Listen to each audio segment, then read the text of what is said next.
I still remember the day I met Emma like it was yesterday. We were both in the same class during our first year of college, awkwardly fumbling through introductions, and somehow ended up sharing a project. From that moment, it felt like we just clicked. There was this ease in talking to her, a sense that I could tell her anything without judgment. Over time, our friendship became the kind that you see in movies.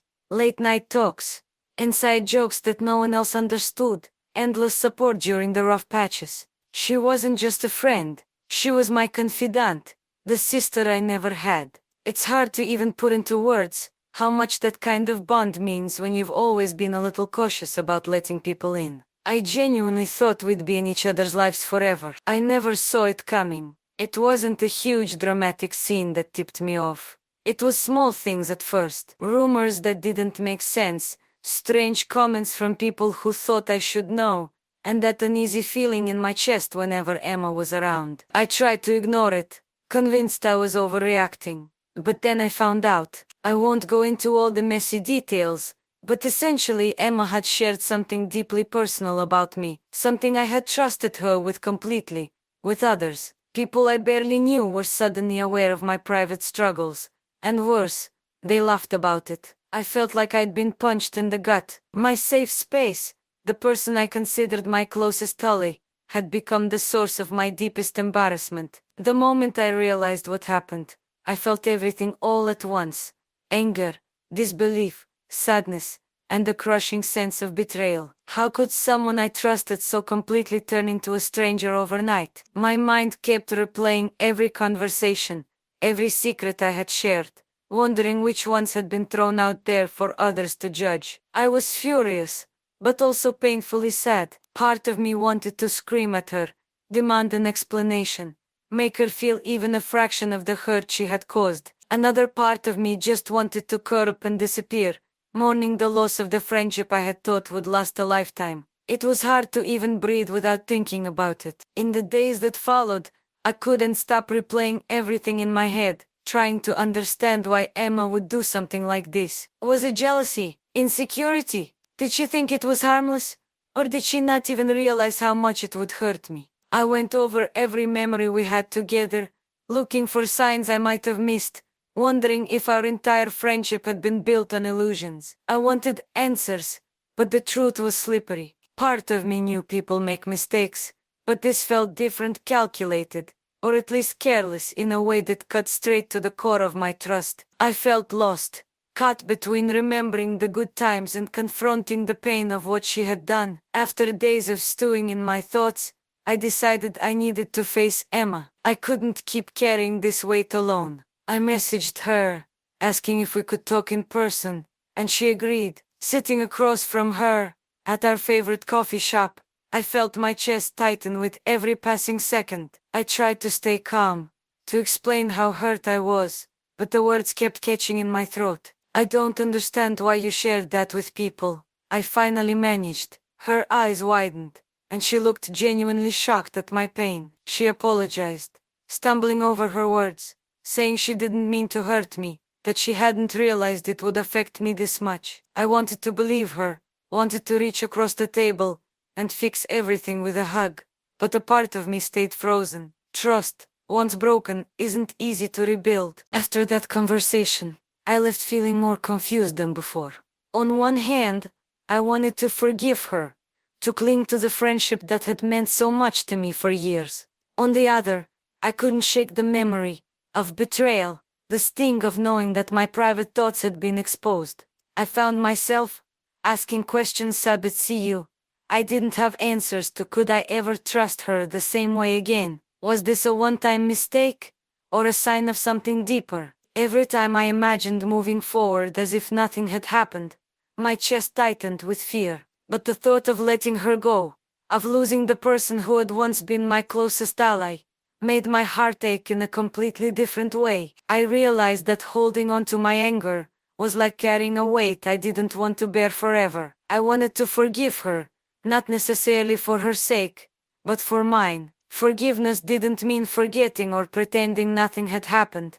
It meant acknowledging the hurt, accepting it, and deciding whether I could move forward without letting it define me. It wasn't easy. Every time I thought I was ready, memories of her betrayal would resurface, sharp and painful. But I tried small steps, reminding myself of the reasons I had valued her friendship in the first place, giving her the benefit of the doubt when I could, and quietly releasing some of the resentment that was slowly eating away at me. This whole experience forced me to confront what trust really means. I realized that trust isn't just about expecting someone to keep secrets.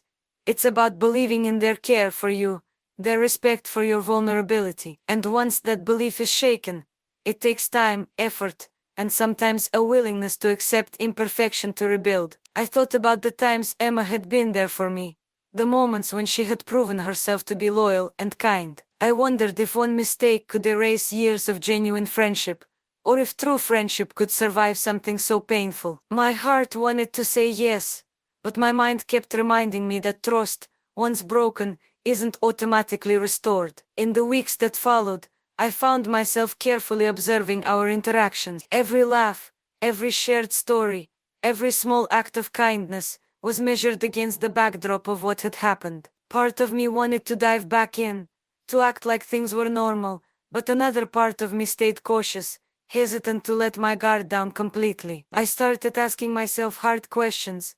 Do I value this friendship enough to risk being hurt again? Can I truly trust her to respect my boundaries and my vulnerability, moving forward? The answer wasn't clear. Some days, I felt like we could rebuild what we had. Other days, the fear of betrayal loomed so large that it seemed impossible to ever feel safe with her again. I decided to take small, careful steps. I shared lighter parts of my life again, things that didn't carry the same weight as the secrets she had exposed. I watched how she responded. If she respected the space I needed, if she listened without judgment, if she showed the same care she once had. Every positive response felt like a small victory, but every misstep reminded me how fragile trust had become. I was learning that forgiveness doesn't mean rushing back to how things were. It means cautiously rebuilding, moment by moment, and being honest about what you need to feel safe. Despite everything, there were moments that reminded me why I had trusted her in the first place. A thoughtful message when I was feeling down, a shared joke that made me laugh until my stomach hurt, a small gesture that showed she remembered something important to me. These glimpses of the friend I had once known felt like lifelines. In those moments, it was easy to forget the betrayal, even if only for a little while. They gave me hope that maybe, just maybe, our friendship could survive this. But I also knew that hope had to be tempered with caution. The past had changed the landscape of our relationship, and rebuilding it would take time and patience from both of us. Even as I cherished the small moments of reconnection, a persistent fear lingered. Every time I considered opening up more, a voice in my head whispered reminders of the betrayal. What if it happened again? Could I handle being hurt by someone I trusted so deeply? I realized that facing this fear was essential. I couldn't move forward in the friendship while letting anxiety control my interactions. I began acknowledging my worries instead of pushing them away, talking them through with other friends, and slowly reminding myself that while betrayal had changed our relationship, it didn't have to define it entirely. Facing the fear was terrifying, but it was also liberating. After weeks of reflection, I knew I had to make a choice: either let the friendship fade because of fear, or try to rebuild it with clear boundaries and cautious trust. I weighed the pain of the past against the potential for connection, and I realized that the years of shared memories, support, and genuine care mattered too much to discard lightly. I decided that if I wanted to preserve the friendship, it would require honesty, patience, and a willingness to forgive without pretending the betrayal hadn't happened. It wasn't a guaranteed fix, and it wouldn't erase the hurt, but it was a chance to see if what we had was strong enough to survive a real test. I finally spoke the words I had been holding on to for so long. I forgive you. Saying it aloud felt strange and heavy, but also strangely freeing. I made it clear that forgiveness didn't mean forgetting or pretending the betrayal hadn't happened. It meant I was choosing to let go of the resentment that had been weighing me down. For the first time in weeks I felt a lightness, a sense that maybe we could move forward without the past constantly pulling us back. It wasn't a magic fix, Trust still needed to be rebuilt, and I would remain cautious. But forgiveness gave us both a chance to start over, cautiously and intentionally, with awareness and care. Looking back, I've learned that trust is fragile, but not impossible to repair. True friendship isn't defined by a perfect past, it's defined by the willingness to face mistakes, communicate honestly, and care enough to try again. I know our relationship will never be exactly the same, and maybe it shouldn't be, but I've also realized that holding on to pain indefinitely only hurts me, not her. Forgiveness doesn't erase the past, but it allows space for growth, understanding, and perhaps even a stronger bond than before. True friendship, I think, is about weathering storms together, learning from them, and choosing, sometimes cautiously, sometimes courageously, to stay.